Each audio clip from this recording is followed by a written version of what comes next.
apa namanya, berbuat amal kebaikan, karena bulan Rajab pahalanya sangat dilipat gandakan oleh Allah Subhanahu wa Ta'ala. Tentu saja sebaliknya, kalau bulan Rajab datang kita masih sengaja berbuat maksiat dan dosa dari apa saja yang kita.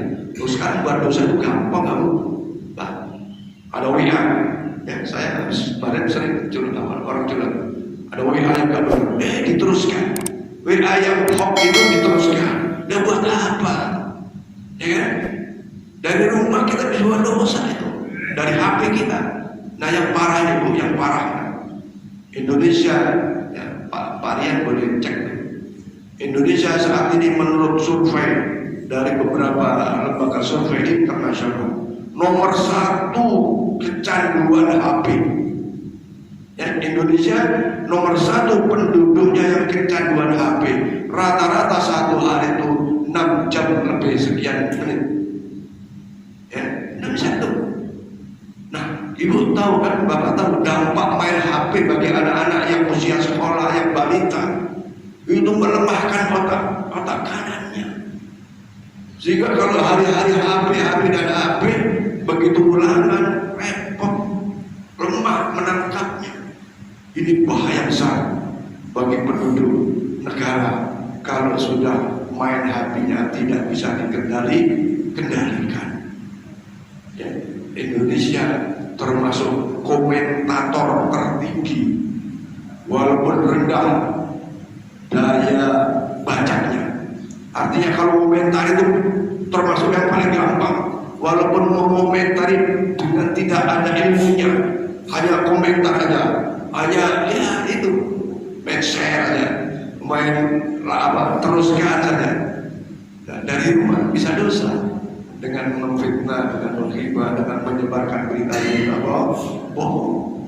Nah, makanya kemarin saya bilang bahwa kata Rasulullah itu akhir zaman, korban zaman, waktu sangat padat, sangat singkat. Kemudian yang kedua, korban asqor, pasar itu dekat. Namanya pasar kan tempat perdagangan, tempat jualan. Jualan bisa nipu, bisa macam-macam. Mari kita berupaya hilangkan dosa kalau bisa. Tontonan di HP anak-anak itu menonton apa aja bisa. Ya, silakan klik Google, misalnya minta apa lah, foto apa, foto bukil kan, itu keluar.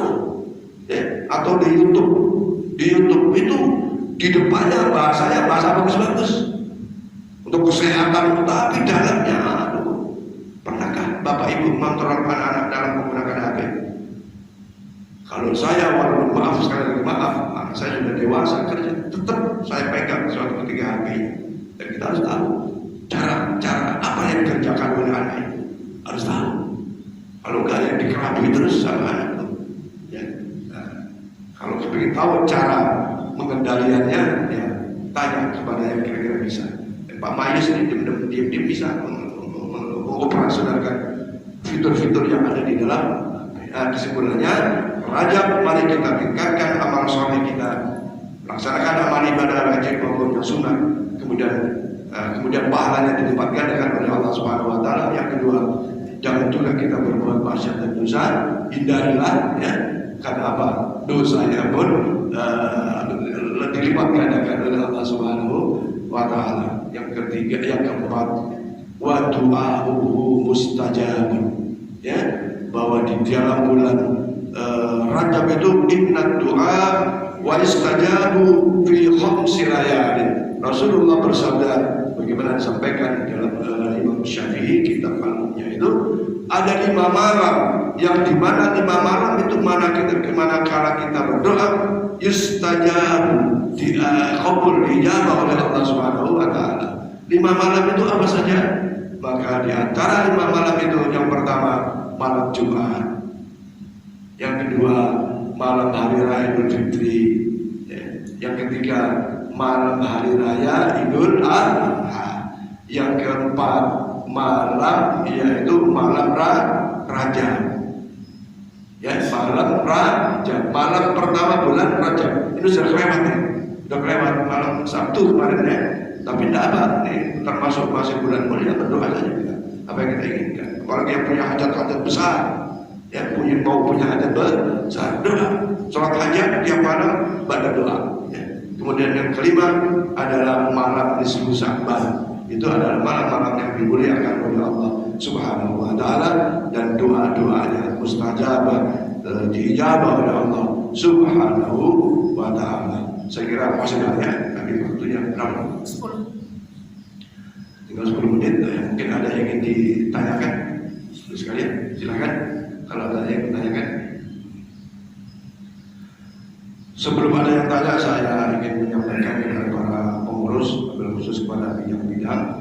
Insya Allah tanggal 20 kita bikin rapat balik, kita rapat pengurus untuk persiapan bulan Ramadan.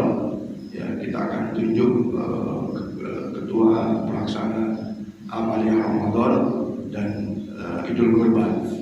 Yang kedua, kita berharap para ketua-ketua bidang imarah, bidang riayah, dan bidang-bidang yang lain membuat program sebagai bagian dari ikhtiar kita. Program itu harus kita pahami sebagai niat berbuat baik, ya, niat berbuat baik untuk kemaslahatan jamaah kita dan komplek di bandara, ya, niat membuat rencana yang baik, ya. Mudah-mudahan Allah mudahkan sehingga terlaksana niat baik itu. Kalau tidak, ya kita kan tidak ditutup. Dan seperti dunia politik atau dunia kerja yang harus dituntut capai target 100%. Ya, syukur-syukur bisa capai target. Nanti insya Allah undangannya menyusul. Jadi kepada misalnya Pak Maharani, Ketua Lembaga Pendidikan TPA, ya, apalah kira-kira ya, Pak Maharani, Pak Bias, tentang TPA, apalah punya ide apa kira-kira itu di siapa nih ruang TPA kita, masya Allah, beban moral kita sudah minta sumbangan orang banyak, ternyata belum bisa memaksimalkan ruang yang ada. Ayolah kita manfaatkan untuk apa? Ya. Kemudian Pak Roni Sidur, ya, Ketua Bidang Imarah, diprogramkan tentang persoalan-persoalan keuangan, tentang persoalan ibadah. Kita susun kembali imam-imam rawatib kita, dan kalau imam Jumat atau petugas Jumat sudah terselesaikan, rawatib ini kita coba, saya kira perlu ditambah belajar untuk menjadi imam, ya. Termasuk muadzin kita sudah banyak tambah, insya Allah. Jadi semua merasa terlibat dalam kegiatan-kegiatan Jumatan, ya. Kemudian bidang riayah itu persoalan, ada persoalan pemeliharaan, perawatan masjid, ya, perawatan masjid, pemeliharaan masjid. Yang punya program, saya berharap itu saluran air bisa diperbaiki, bisa dikondisikan dengan baik, sehingga cantik masjid kita. Dan nanti menjelang Ramadan, Pak Herman bisa bantu bagaimana lampu-lampu kita ini kita mainkan kembali, ya, kita mainkan kembali sehingga semangat Ramadan masjid kita dengan Indogrosir aja sudah mulai di dikasih lampu-lampu bagus itu, ya, syiar dan lain-lain, ya. Jadi riayah itu bagian pemeliharaan, termasuk kemarin saat Ibu Haja itu kamar mandi, toilet wanita kita nanti rapikan kembali, sehingga kalau hari-hari biasa mungkin Ramadan banyak ibu yang berhajat ke hamam itu WC namanya, bisa bersih. Mungkin nanti ada kerja bakti.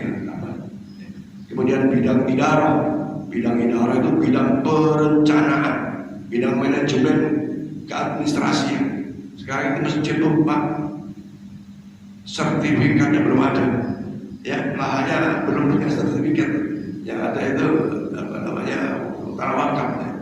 Nah ini ya udah lama kita programkan, tapi belum berhasil dengan berbagai keadaan. Maka ini artinya bagian idarah ini berpikir tentang gimana status masjid dari sisi tanah ini sudah lebih konkret. Ya insya Allah ada yang bukan saja. Tapi kalau ada sertifikat atas nama masjid kan lebih bagus, ya.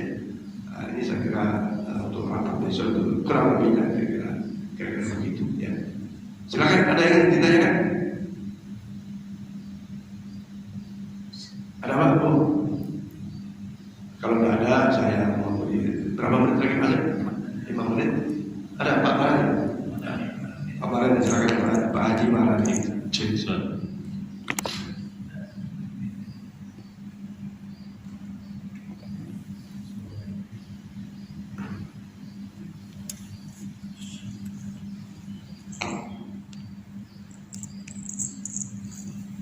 Assalamualaikum warahmatullahi wabarakatuh. Terima kasih atas kesempatan. Saya mau tanya di luar disampaikan Pak. Ya. Saya itu ada baca tentang sholat sunat awal Pak. Ya. Cuma setelah saya search itu ternyata ada juga ustadz yang mengatakan bahwa hadisnya itu lemah. Hadisnya lemah. Jadi padahal kalau kita lihat ada yang pendapat ustadz itu mengatakan luar biasa gitu, apa namanya mufaknya, faedahnya itu luar biasa. Ada yang mengatakan bahwa ada di dosanya itu selama 12 tahun gitu ya. Tapi ya itu kalau kita mau ngapain ada juga pendapat yang mengatakan ini hadisnya lemah, itu gimana Pak Ustadz? Terima kasih. Baik. Sholat al-awabin itu ada dua pengertian. Yang pertama, sholat al-awabin itu adalah sholat antara maghrib sampai isya. Ya. Sholat al-awabin itu sholat sunnah setelah sholat sunnah ba'da maghrib, dilakukan dari maghrib sampai isya. Rokaatnya terserah sesuai kemampuan. Ada yang 2, ada yang 6. Ya, ada yang sampai menjelang isya baru berhenti. Saya ini cerita nyata ya. Di daerah Matraman dulu itu saya entah bagaimana saya sholat di masjid itu. Terus di situ karena saya biasa habis maghrib sampai isya kalau nggak ada keperluan duduk. Ternyata ada orang sholat dari setelah wirid sholat baca maghrib, dia sholat terus sampai mau azan isya. Setelah saya penasaran, ya, begitu. Saya lihat maju ke depan, ternyata Pak Hamzah Bandar di sini. Nah, jadi sholat awabin sangat besar fadilahnya. Al-awabin kembali kepada taubat, kembali kepada Allah, kembali kepada kesucian. Nah, ayo amalkan 2 rakaat saja boleh. 2 rakaat saja boleh. Di dalam kitab Nailul Autor itu macam-macam suratnya. Bacaannya maksudnya. Baca yang gampang. Kul ya kullu gampang. Ada yang mengatakan harus surat rakaat pertama At-Takatsur, ya, surat Al-Takasur. Dan yang kedua surat Al-Ikhlas. Yang kedua, pengertian yang kedua, sholat at-tawabin itu sholat duha. Ya, sebelum sholat duha, sholat at-tawabin, al-awabin, al-awabin. Itu kenapa? Awabin karena saat waktu yang orang sulit kerja itu, orang waktu kerja, jam mulai kerja dan seterusnya. Jadi ada 2 pengertian. Nah, maka dalil dibolehkannya sholat al-awabin itu adalah dalil yang majmuk, dalil yang mutlak. Sholat sunat itu ada yang mutlak kapan saja, kecuali yang dilarang. Kapan sholat sunat dilarang? Pada asar, ya kan? Pada asar. Kapan sholat sunat dilarang? Pada subuh, kecuali kalau bapak ibu sudah istiqomah qobliyah subuh, istiqomah sholat qobliyah subuh, tahu-tahu entah kesiangan atau apa, tidak sampai qobliyah subuh. Bagaimana? Aduh, merasa wah sayang. Habis sholat subuh, wirid boleh, qobliyah subuh itu dia dalilnya di dalam apa? Sementara dalil sholat al-awabin, kalau ada yang saya baca di kitab Al-Qur'an dan penjelasan dari kuliah yang itu sangat dianjurkan. Kalau dalil do'if itu do'ifnya pun bertingkat-tingkat. Dan di dalam kaidah ahli sunnah wal jamaah, hadis do'if, hadis do'if itu li afdalil amal boleh dilakukan. Ya, sholat pertama waktunya boleh antara maghrib sampai isya. Sholat antara duha atau sebelum duha sampai duha. Terus sholatnya ya sholat sebagaimana sholat itu. Maka hal-hal yang afdhalul amal, boleh amalan sunnah itu dilaksanakan. Yang tidak boleh itu merasa harus yang sunnah menjadi wajib. Saya kira Pak Haji Mahdi bisa buka-buka di berbagai literatur. Maka insya Allah kapan waktu nanti saya akan lebih konkretkan jawabannya tentang dalilnya. Kalau ada yang dhaif dan ada yang hasan. Hadis itu ada mutawatir, ada sahih pun ada mutafaqun alaih, sahih Muslim, sahih Bukhari. Kalau Muslim dan Bukhari itu mensahihkan, namanya mutafaqun alaih. Kemudian ada hadis hasan pun dibagi lagi. Ada hadis dhaif pun dibagi lagi. Ada hadis mursal, hadis ahad, hadis maudhu, hadis maudhu, banyak. Kalau hadis dhaif kemudian banyak yang meriwayatkan dhaif katanya, tapi banyak yang meriwayatkan hadis-hadis itu, maka itu bisa naik kepada hadis hasan. Nah sekarang Ustaz menyampaikan dhaif ya, Pak Marani, dia dulu Ustaznya siapa nih? Ya, kalau Ustaznya kelompok Wahabi, wah tadi itu puasa Rajab itu haram ya, beda itu. Itu di situ udah beda. Ya, kalau Ustaz Wahabi puasa Rajab itu haram, ziarah kubur itu haram, yasinan itu haram tuh. Lihat Ustaznya dulu. Saya kira cukup. Wallahu a'lam bishawab. Ayo sekalian, mari kita baca Fatihah yang pertama untuk almarhum Bapak Kiai Mustafa Zainal Mustafa Jakarta. Kita doakan mudah-mudahan beliau husnul khatimah, berikan dosa dan kesalahannya dan dapatkan ganjaran pahala di sisinya. Yang kedua, bagi orang tua Ustaz Mas Budi Samsudin yang sakit, mudah-mudahan segera diangkat penyakitnya oleh Allah Subhanahu wa taala sehingga sembuh sebagaimana semula, dan mudah-mudahan barokah pada kita selalu diberi panjang umur oleh Allah Subhanahu wa taala, panjang umur dan keadaan sehat walafiat, dicukupi oleh Allah segala kebutuhan kita, dipenuhi segala hajat-hajat kita oleh Allah Subhanahu wa taala, diberkahi oleh Allah Subhanahu wa taala dalam kehidupan kita fid din wad dunya wal akhirah. Bisyiril Fatihah. A'udzu billahi minasyaitonir rajim. إياك نعبد وإياك نستعين اهدنا الصراط المستقيم صراط الذين أنعمت عليهم غير المغضوب عليهم ولا الضالين آمين آمين. فأنا يا كريم فأنا يا رحمن يا رحيم الحمد. اللهم بحق الفاتحة، بشر الفاتحة، وبجاه الفاتحة، وبكرامة الفاتحة، وبنور الفاتحة، وبمعجزة الفاتحة، وبشفاعة الفاتحة. يا فاتح يا كاشف الغم، يا مجيب دعوة المضطرين، رحمة الدنيا والآخرة، ورحمة أن ترحمنا فارحمنا برحمة تغنينا بها رحمة الشوع. اللهم اغفر له وارحمه وعافه واعف عنه وأكرم نزله ووسع مطعمه وتقبل حسناته وكفر سيئاته واجعل الجنة مثواه برحمتك يا أرحم الراحمين. ربنا هب لنا من أزواجنا وذرياتنا قرة أعين واجعلنا للمتقين إماما. ربنا آتنا في الدنيا حسنة وفي الآخرة حسنة وقنا عذاب النار. قنا الجنة مع الأبرار. يا عزيز أوفر صلى الله عليه محمد وعلى آله وصحبه وسلم. على ربك رب العزة عما يصفون وسلام على المرسلين والحمد لله رب العالمين. بذكرك محمد الله أجمعين. إلى اللقاء والسلامة. والسلام عليكم ورحمة الله وبركاته.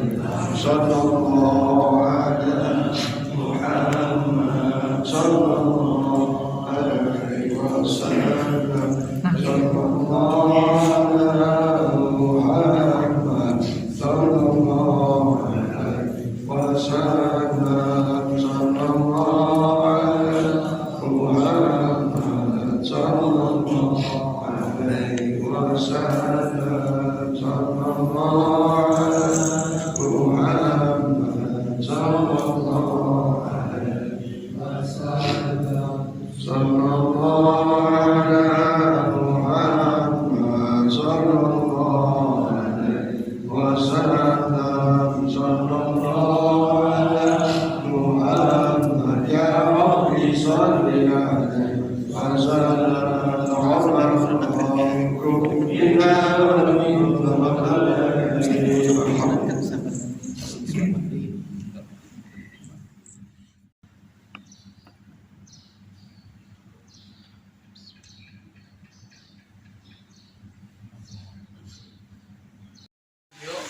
Jangan lupa